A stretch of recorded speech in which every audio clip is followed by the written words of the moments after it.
how to set up your Froth Pak refill system. You need Froth Pak refill system, Tyvek hooded coveralls, eye protection and respirator with organic vapor and P100 cartridge, nitrile gloves, labeled bags, a scale, a temperature gun, and a calculator. First, make sure all flame sources are extinguished. Then, prep the area and double-check the manual. Next, check that the kit contents are optimally between 21 and 32 degrees Celsius. If above 35 degrees, move the tanks to a cold location and allow them to cool. If below 18 degrees, consider using the Froth Pak Arctic Pack Wrap Heated Hose System. Coat the inside face of the InstaFlow dispenser with petroleum jelly. Now, find the calibration nozzle with the same back cap color as the nozzle needed for the project. Push the nozzle firmly into the InstaFlow dispenser.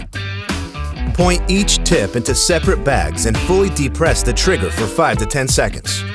Now, weigh the contents of bag A first, noting the result. Then do the same for the contents of bag B.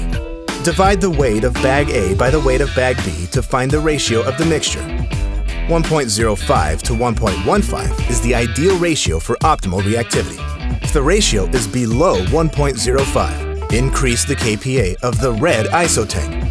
If the ratio is above 1.15, increase the kPa of the blue polyol tank. Retest the calibration until the ratio is ideal.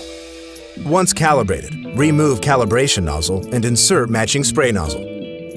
On the off chance the foam is not curing properly during application, here's how to visually diagnose the issue.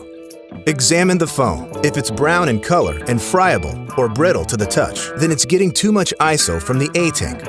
If the foam appears very light in color and is soft or mushy, then it's getting too much polyol from the B tank. If either of these issues occur, it could mean a blockage has occurred. Check the manual for more details. And that's how you set up your Froth Pak refill system.